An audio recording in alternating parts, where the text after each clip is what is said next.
everyone, happy spring and welcome to Gnome at Home.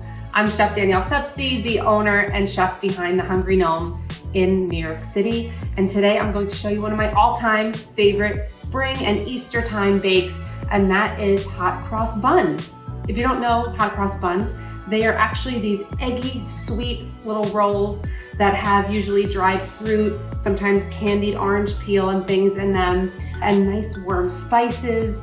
They often have a little icing or marzipan on top. They are an absolute delight, and we're gonna make them today. Are you ready to get started? Let's do it. Now, hot cross buns are a leavened dough, so that means we're going to be using yeast today. There's a little bit of science going on in the kitchen today.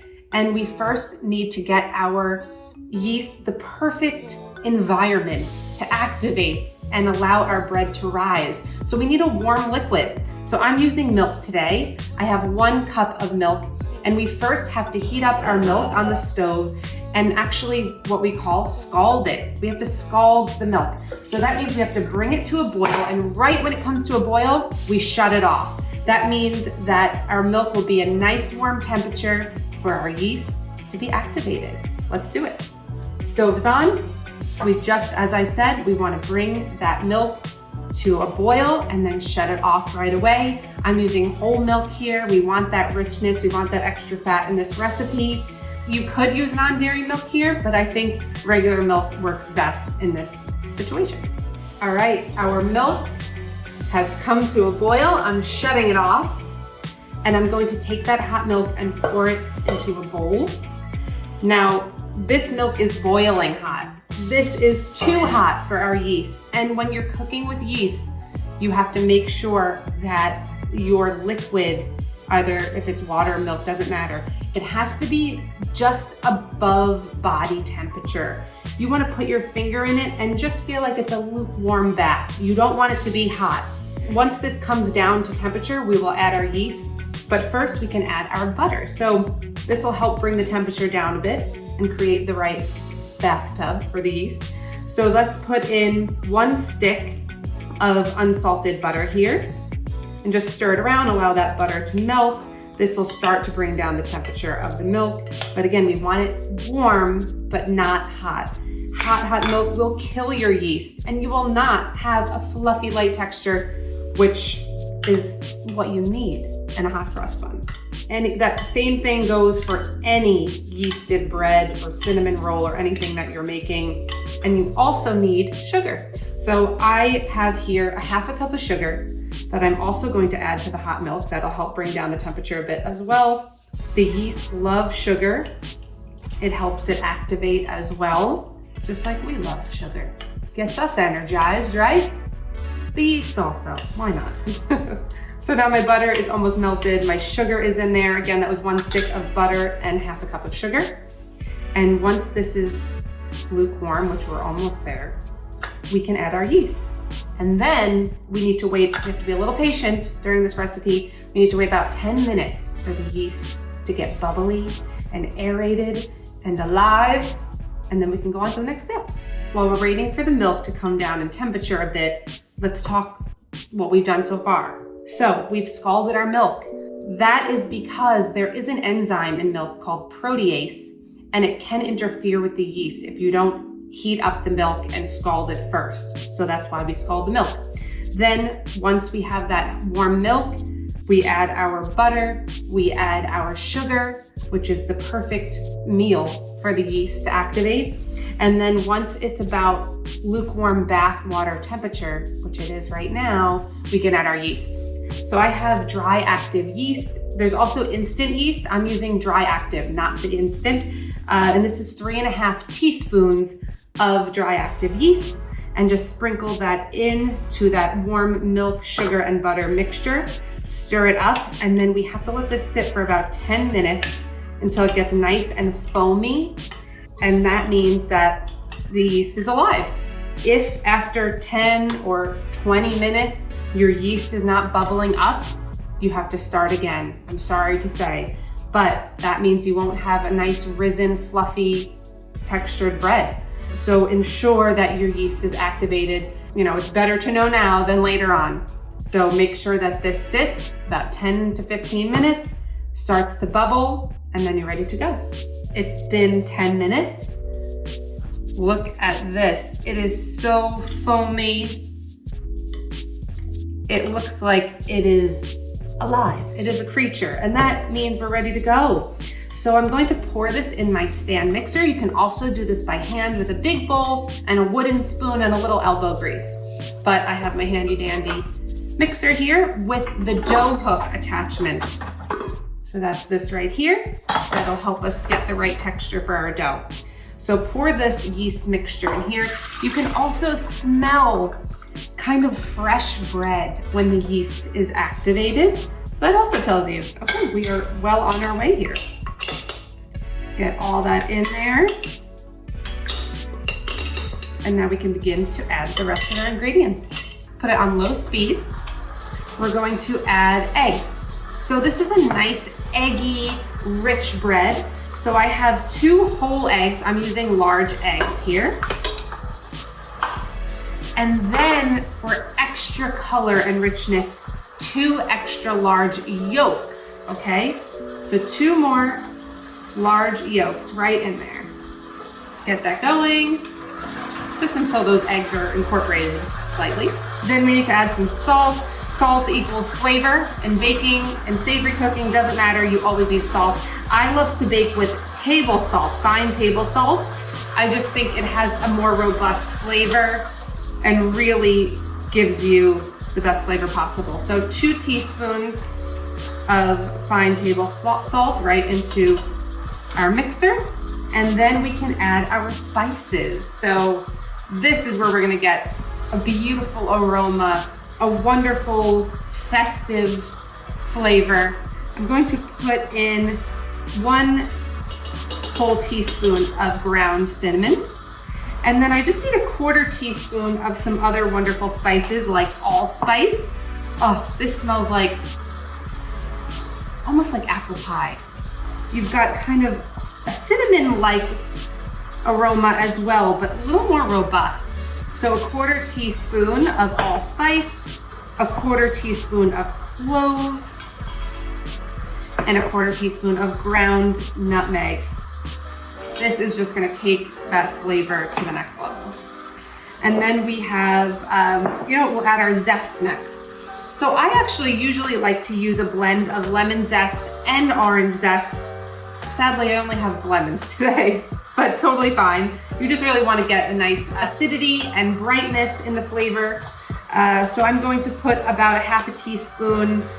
Normally I put a 1/2 teaspoon of lemon zest and a 1/2 teaspoon of orange zest. So here I'll just do a full teaspoon of lemon zest and just use a microplane fine grater. You want this fine, the zest. You don't want one of those zesters that has the big peels, although you could do that if that's what you prefer, but I like it finer because it just blends nicer in the dough and you get that beautiful bright flavor throughout the entire dough. Be careful not to get the white part inside. That is bitter. That's called the pith. You just want the nice bright outside. So just do that very exterior portion of the lemon. That's where all those oils are. You can smell it right away. Once you hit that microplane, you're just hit with that beautiful lemon smell. All right, it's about a teaspoon. Doesn't have to be exact. We're gonna throw that right in, and then we're ready for our flour. So I have 4 cups of all-purpose flour. I'm going to just put in a little bit at a time, just at first, just so we don't end up wearing our flour. Add that little by little, and you'll start to see your dough forming. Also, make sure you have some extra flour on standby, just in case you need a little extra. Your environment really impacts your baking. It all depends on where you live, what elevation you're at. So, right now, today, actually, it's kind of rainy in New York, and there's a lot of moisture in the air. So our dough may also be impacted by that. We may need more flour. It may be too sticky and wet, but it's all going to be by eye and feel. So I'll show you once we get to that stage, but we definitely need at least the 4 cups of flour here. And you want to see that dough come away from the sides of the bowl and just gather together. You can raise the speed a little bit. You can stop it periodically, just pull down the sides of the bowl, just make sure all the dry ingredients are incorporated, and then start it again. During Easter time, my family actually makes a Sicilian Easter bread every year on Good Friday, which I'll also be making. But over the years, I've also learned to love hot cross buns. I just love the spices, the orange, the currants, or you can put raisins. I just think it's like the best breakfast on Easter morning. Okay, my dough is pretty sticky. It is not, so I'll show you here. Look at this, very sticky. It's not coming off my hands. You want it to come off your hands, okay? You don't want it dry, but you want it moist and soft and smooth and not sticking to your hands. So we'll add some more flour. All right, I've got more all-purpose flour. I'm going to put in a half a cup at a time, just until that dough gathers together, comes away from the sides of the bowl, and is a nice smooth texture. Still has some moisture, but is not super sticky. Now we're working. This smells heavenly. The yeasty smell of the dough is just like a fresh bread smell right out of the oven, and then the warm spices and the lemon. And then we're gonna let our mixer run for 10 minutes. So just on medium speed, let this go and this is essentially kneading the dough. You can do this by hand, but you want this mixture to run for 10 minutes. That will allow the glutens to develop in the dough and give us the right bready texture here.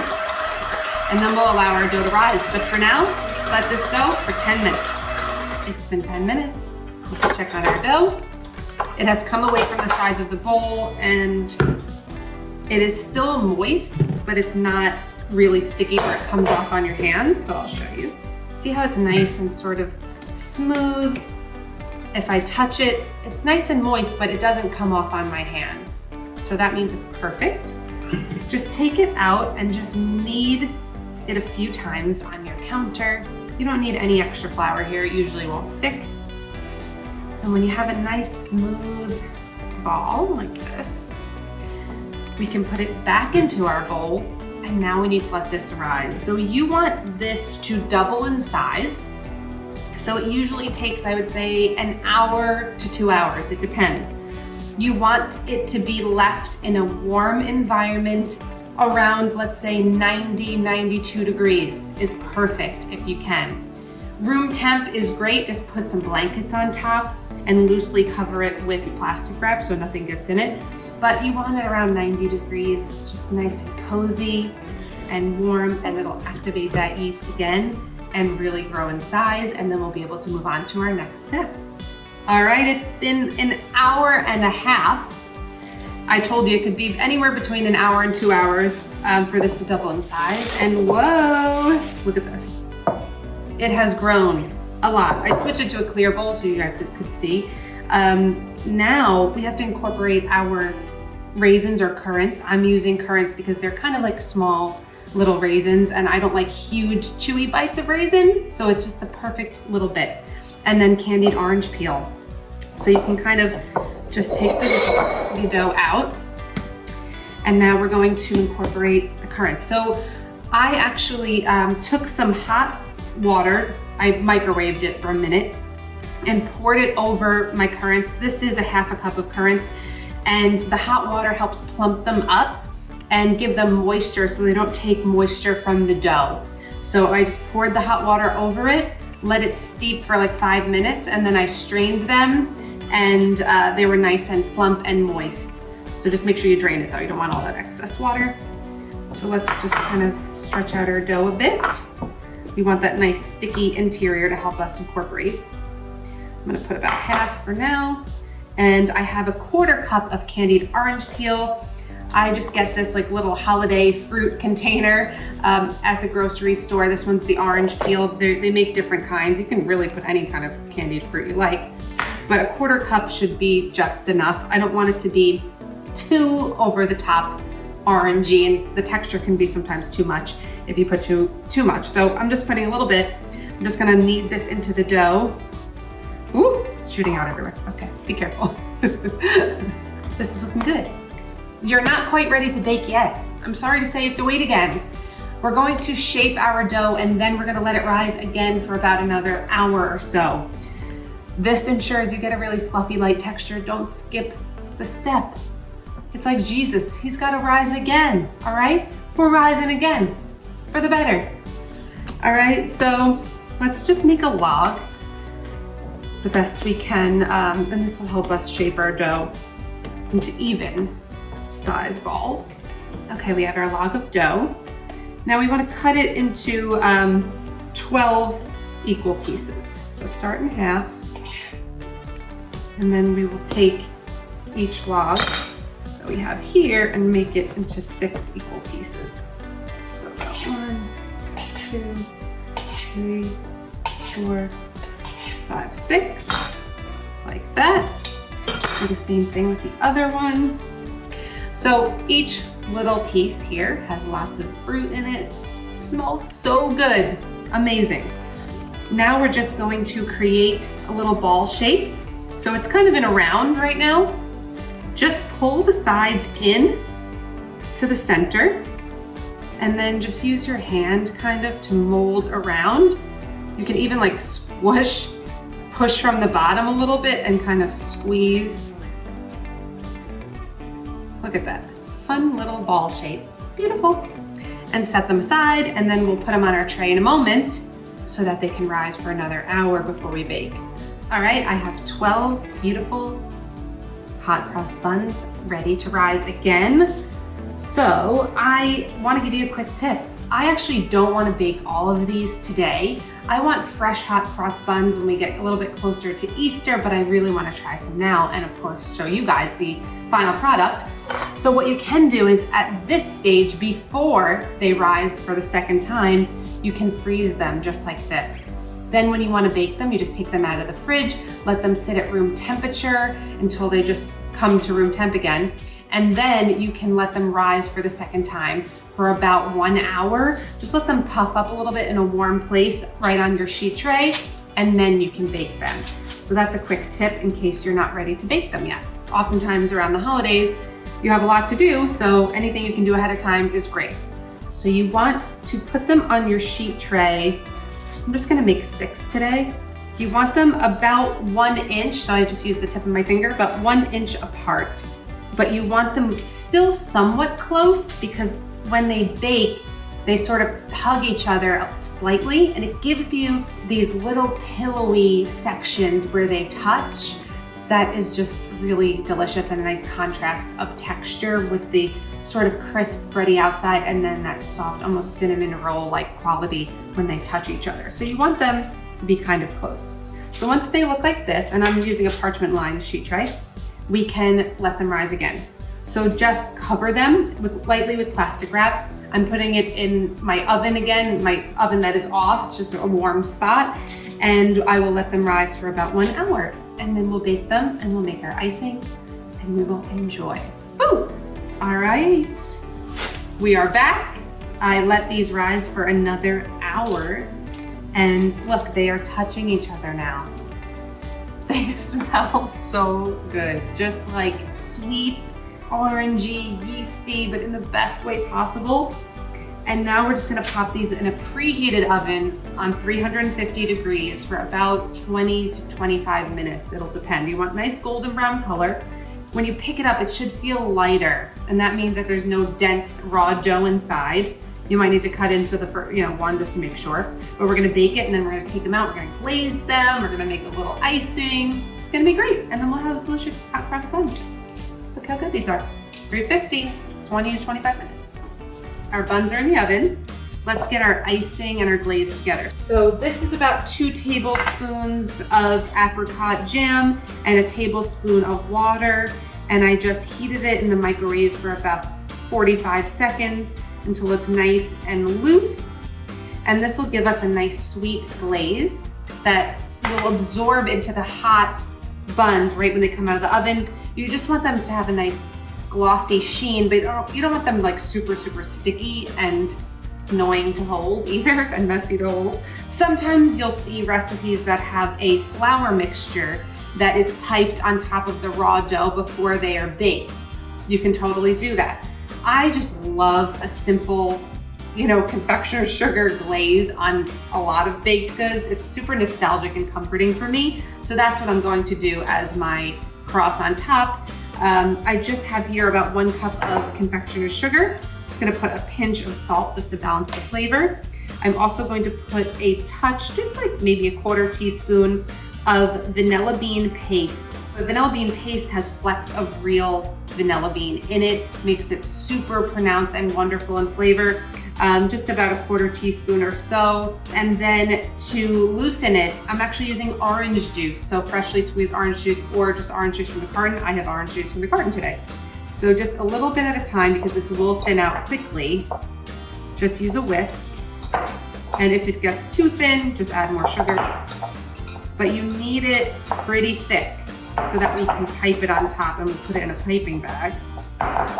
One more drop. You want it fairly opaque because you want it to be visible when it sits on top of the buns. You're also not gonna put this on until they're pretty cooled, or else it'll just melt right off. This looks good. We'll set this aside and we will wait for our buns to be done.